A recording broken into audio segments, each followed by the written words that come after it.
All right. Hey, everybody. It's John King. It is 1:30 on Wednesday, the 26th of April. I want to welcome you joining me. I've got this streamed live to Facebook group. I'll be putting this out via recording through YouTube and have the opportunity for people, if they're able, to join me. So if you're watching through the Facebook group, there is a link in the first comment to join me live.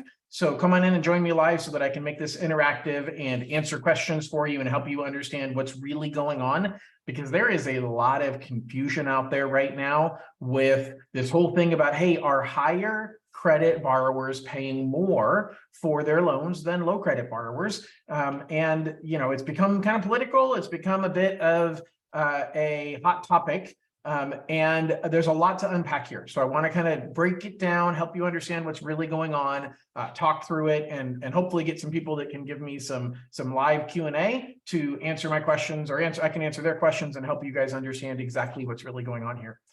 So I want to start with simply the basics of what is being said versus what is the truth. And so it's being said that the presidential administration, that the current government is penalizing higher credit borrowers and charging them more in order to offset lower credit borrowers. And that is, at the surface, a true statement. And it is also not really true because it makes you think that the higher credit borrowers are paying a higher interest rate than low credit borrowers. And that's not true. It simply means that, hey, if you had a low credit score, you might have paid an extra 1% higher in interest rates, and now you're only paying an extra 0.5% higher in interest rate. But what you have to understand to really get the gist of this is you have to understand how the government gives us, the lenders, the numbers, and I'm going to dive into that. But that's the essential difference is, yeah, it is less expensive. What ultimately would have been, hey, the best credit client would have gotten a 6% interest rate, and the worst credit client would have gotten a 7% interest rate. Everything else being equal, now the best credit client's going to get 6.25%, and the worst credit client's going to get 6.75%. Now, these aren't exact figures, but it's a good representation of what's happening. So it's going from a theoretical 1% difference in rate, that is not an exact number, to a theoretical 0.5% difference. But the clients with the best credit scores are having to pay more in their rates to make up for the drop in the interest rate. Now, this isn't across the board a fact in every grouping. So they're all grouped by what's exactly your credit score bucket, what is your loan to value bucket. But as a general rule of thumb, you're paying more in the higher end of the credit scores. Now, the top tier credit is actually saving even more money. And so I want to dive into this a little bit and help you understand the chart. And so I'm going to share my screen here. Hold on one moment. And as I share this, so let's go here and share this. And so you are now seeing a chart that I have right here. And this chart is essentially, I'll go back over here to the left. Let's move to the left. And is this the new one? No, that's the old one. Okay, let's go all the way to the left. This is the chart that I look at. And this chart basically says, hey, you are, if you're putting, if you're borrowing between 0 and 30% of the value of your home, then you're paying nothing extra. And it doesn't matter whether you have the best credit or the worst credit, you get the exact same interest rate because, look, you're putting 30% or more down. There's pretty much no risk. Whether you have bad credit or not, we're not going to lose money. The same thing if you're putting at least 40% down. So you're only borrowing between up to 60% of the value of the home. As long as you're at least above a 640, you're still going to get the best deal out there. But now if you're putting less than 40% down, between 30 and 40%, you only get the best deal if you're over a 760 credit score. And if you're putting 25% down, you get the best deal only if you're over 780. So in these zeros, everybody in these columns are getting the exact same interest rate, which is whatever the best rate of the day is. But there's another set of adjustments here. There's adjustments for, is it an investment property? Is it a 2 or 3 unit property? There's lots of other things that Fannie Mae requires that we look at. And so I want to make that clear. This is a a chart that has a lot of variables to it. But what's happening is they've essentially, first of all, it used to be the best credit score was a 740 or better. And so if you were over 740, you got the best deal. That's what we look right over here. You will basically see as I go to the right, all of the adjustments are identical for people that are over 740 because the system didn't care. The system paid no attention. If you were at 760 or 780, you got the same deal, okay? But if we go way over here, what you'll see is that it used to be that you would be from 0 additional fee to as much as 3.25% to 3.75% additional fee. Well, now what they're saying is, yeah, some people will still get 0, but the worst case scenario is somebody's going to pay maybe 2.8% extra in fee. But what's interesting, what's truly misunderstood is there's a lot of areas where they're giving a significantly better deal. And you can see that right here. Everybody got a better deal if they put less than 5% down. Because what they're trying to do is they're trying to drive specific behaviors. That is what this is all about. And there's a moral hazard here that I'm going to cover in a couple minutes. But Fannie Mae, Freddie Mac, really their regulator called the Federal Housing Finance Administration, they're trying to drive certain behaviors. And so what they're saying is, look, we want people to put less than 5% down. We want to encourage those people to buy homes. They don't want you to put less than 5% down. They want to encourage you to buy a home with less than 5% down because that's a market that they feel is underserved. And so the client with the borrower with a 780 or better credit score that is putting between 5% and 15% down, they get the same deal now as they did before. And they actually get a better deal when they're putting 20% down or more. But even the top tier client is paying more in their fees for a 19% down payment, 15 to 19% down. So this is what those articles are talking about. And I want to dive in a little deeper to understand that, look, what you're talking about here is some behavioral changes. And Fannie Mae used to say, look, if you're putting 20, this is the new, let me go back to the old. There used to be a loophole. And I would tell clients, you know what, you are better off putting 15% down than 20. Because when you put 15% down, you're only paying actually saving 0.25% off of your loan fee. And you can use that 0.25% to buy out of your mortgage insurance. So Fannie Mae gave you a better deal when you were putting 15% down than 20. They basically said 20% down was really the highest risk loan because, well, we're holding all of the investment. We're holding all of the risk on the loan. And that if you put less than 20% down, then we get a partner in the risk. We get to have the mortgage insurance company partner with us on the risk. And now what they've said is, yeah, no, I don't think so. I think that when you're putting 15% down and you have great credit, well, you should get the same deal as putting 20% down because there's a trade-off. You are a higher risk because you're putting smaller down, but you're a lower risk because we have a partner in the mortgage insurance company. And so they're giving that trade-off and they're saying, yeah, okay, we'll give you the same deal. Now, what's interesting is they give you a better deal when you only put 10% down. So they are giving you a lower fee when you put 10% down compared to 15, where previously they were giving you the same fee at 10 or 15% down, and they only gave you a higher cost at 20. So they're shifting kind of where they think the risk is located. So risk, I understand. Risk, I completely agree that they need to adjust for risk. And I think that it was a bit of a miss. And I think that up here where they're talking about, hey, we're going to make it a little bit more expensive. I think that they're on the right track. I think that shifting some of this risk up here and making it more expensive is appropriate, but here's what's not appropriate. What's not appropriate is that they're making it significantly less expensive for low credit clients. And I'm not saying this is a bad thing. I'm saying that it's confusing the risk with our housing goals. And really, I'm going to stop sharing this because I want to talk big picture here.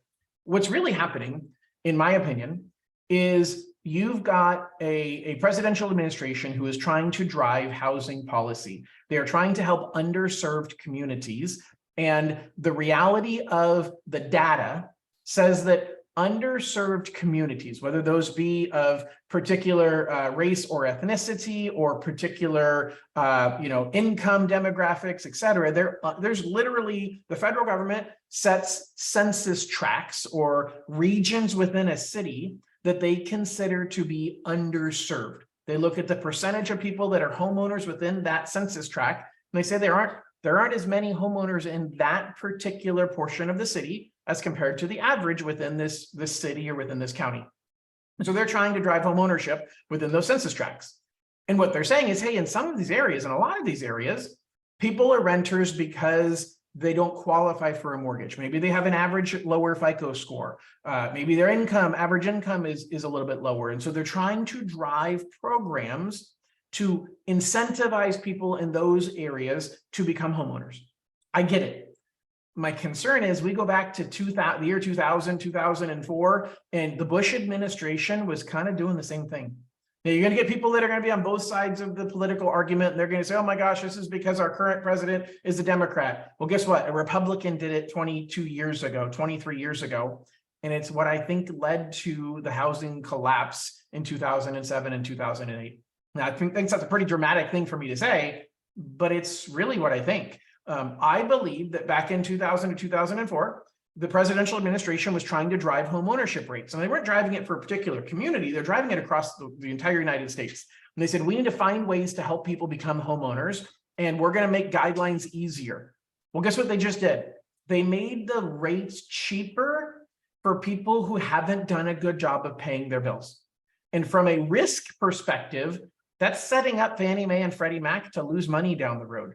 The whole point of Fannie Mae and Freddie Mac's conventional thought process for conventional loans is if you have great credit, you're a lower risk, you're going to get a better deal. If you have not so good credit, you're a higher risk and you're going to get a worse deal.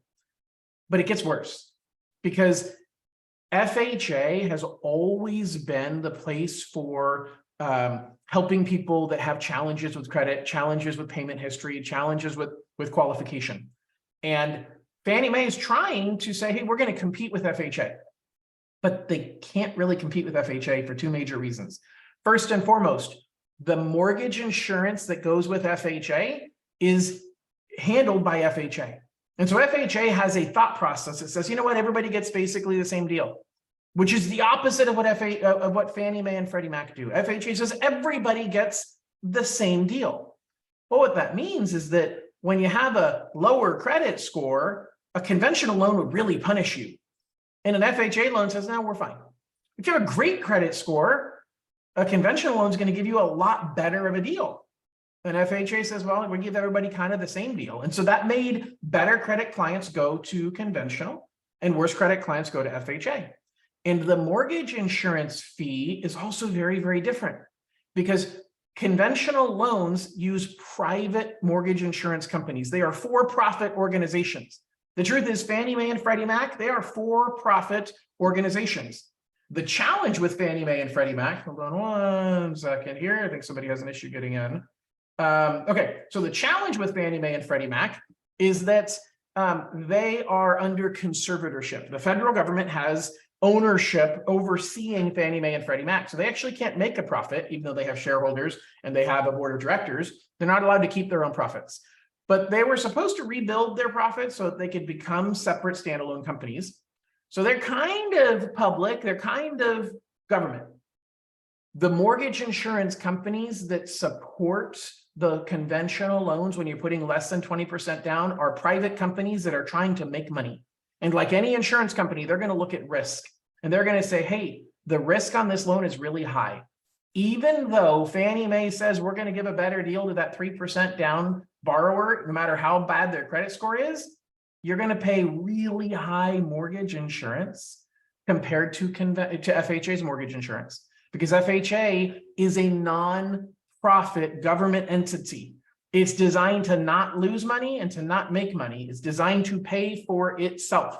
That's why earlier this year, FHA's mortgage insurance fees went down, because FHA has made a lot of income on their mortgage insurance and hasn't paid out a lot of claims. So they have a lot of excess money in their account that they're not allowed to keep. well, like, not going to give it back to anybody, but they're going to charge less to future homeowners who take out FHA loans.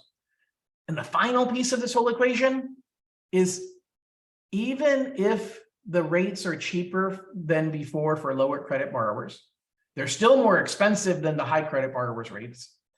But Fannie Mae and Freddie Mac use automated underwriting to determine who qualifies. Now, there's some human intervention to validate the information we put into the computer. But when we put the information into the computer, we get two answers. We get approve or we get refer. The computer never says no. The computer says, let's send this to a human being to look at it because the computer's not comfortable with it.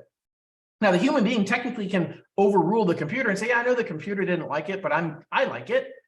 That's rare. It happens, but that's rare. Normally, it happens when there's extenuating circumstances that the computer can't pick up, a story about what happened that explains this was beyond your control. And so when you have extenuating circumstances, then we have the ability to go to manual underwriting. That's what it's called when we have a refer, is manual underwriting. But when you have a low credit score, and unless you have a really, really good explanation on what happened, that refer is going to mean that you do not get the underwriter to say yes.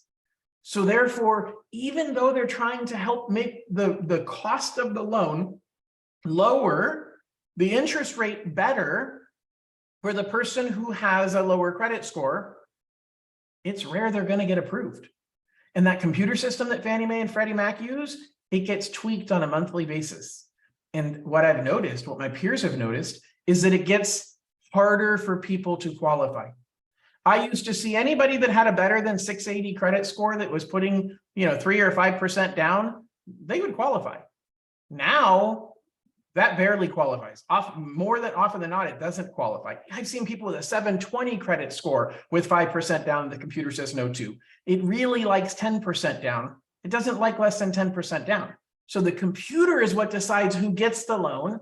FHFA decides what rates they pay for the risk associated with their credit score. And they have lowered the adjustment for people with lower credit scores.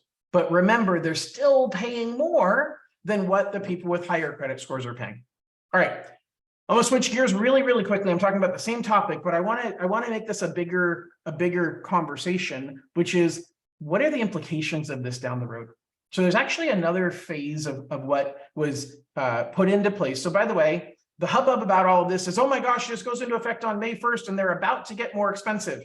They got more expensive 2 months ago. The May 1st date is the date that if we, as in a mortgage bank, start a loan, fund the loan, and then sell the loan to Fannie Mae or Freddie Mac before May 1st, they charge us the old fees. If we sell the loan to Freddie Mac or Fannie Mae after May 1st, they charge us the new fees. Well, guess what? If you locked in an interest rate even a month ago and you're closing escrow today, we cannot get the loan sold in the next 2 days to Fannie Mae or Freddie Mac. It takes anywhere from 15 to 30 days to get that loan purchased by them. So every lender already added these changes about 45 days ago. So the May 1st deadline is misunderstood. And I've got people calling me saying, John, I need to lock before May 1st because otherwise I'm going to pay a higher fee. I'm going to pay a higher interest rate because I have good credit. Well, that's not true. As a matter of fact, that fee is already built in, and it was built in 45 days ago because May 1st is the deadline for us to have sold the loan to Fannie Mae or Freddie Mac. But it's bigger than that. We're setting a precedence here. What we're really doing is we're saying that a presidential administration can tweak risk-based cost. Now, let me say that in a different way. The whole problem with the housing market in 2007 and 2006, as the market started crashing, has to do with mortgages that were packaged together as safe, even though they weren't as safe as people thought they were. And part of that was because back then, Fannie Mae and Freddie Mac were doing loans without even having to prove pay, without having to prove your paycheck stubs or your bank statements. And if you told me that's what you made, we'd plug it in the computer and the computer would say, of course, no problem, we trust you. And so people were buying these mortgages. Wall Street was buying these mortgage pools, groups of mortgage loans, and they were thinking that there was good risk here. They were thinking that, hey, these people who have borrowed this money this represents somebody who we've double checked everything. And that wasn't true. And once it was realized that these pools of mortgages were based on not complete information, the pools of mortgages became worth less money because you wondered, hey, how many of the loans that I have right now are not good loans? Well, we have a different problem we're creating right now, because what we're doing is we're saying, hey, we normally would pay a higher premium, pay a higher cost to the mortgage for being a higher risk. Now they're kind of changing that, and they're saying, no, we're not going to appropriately charge somebody who's a high risk because we want to help those people become homeowners. And so we're going to charge them less. Well, that makes the rate of return, the income that Wall Street is earning on that pool of mortgages, inaccurate, because it basically is saying that, hey, the average return, the average income on here is skewed because it's not really based on the risk inside of this loan. And yet the federal government has basically said, we're going to play with this. We're going to tweak these numbers to drive our goals. Well, if they do that, what's next? What's the next thing they're going to do to say, well, we're going to change these rules to drive our goals? I'm already seeing loan programs out there that don't require proof of income. They're few and far between, but they're out there. I've seen over the last year more and more people talking about getting adjustable rate mortgages because our memory has dwindled about all of the issues that we had back in the early 2000s. I don't think we're going down that road, but I think we're starting to turn down that corner. I think we're starting to do things that say, well, you know what? Everything's been good for so long. I'm sure it's going to stay good forever. And that just isn't true. Now, I'm not telling you there's a housing bubble. As a matter of fact, I think it's the opposite. I think if you listen to any of my videos, if you haven't subscribed, you should subscribe to my channel because I do great content. But I believe that we have a challenge ahead of us when it comes to the administration, not just presidential administration, but just the government and how they're tweaking things, that is going to create more and more risky programs. Now, I think that housing prices are going up. I think that we've got a shortage of homes in the country, and we've got a whole bunch of people that want to buy, and that was evidenced here in California just 30 days ago when we had an onslaught of people trying to buy homes using the California Dream for All program.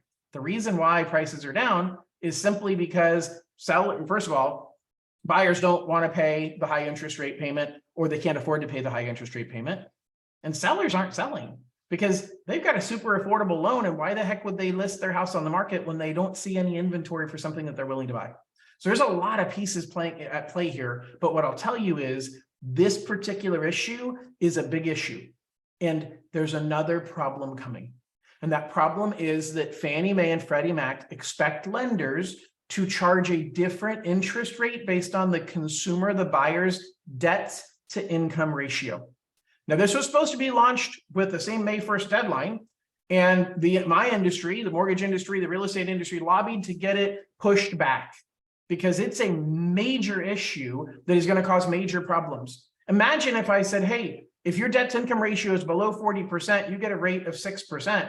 But if it's above 40%, you get a rate of 6.25%. Well, oftentimes people want us to quote them an interest rate before we've even looked at their credit and looked at their income. So which one am I going to quote you? Am I going to quote you the best case scenario and then you get mad at me when it gets worse?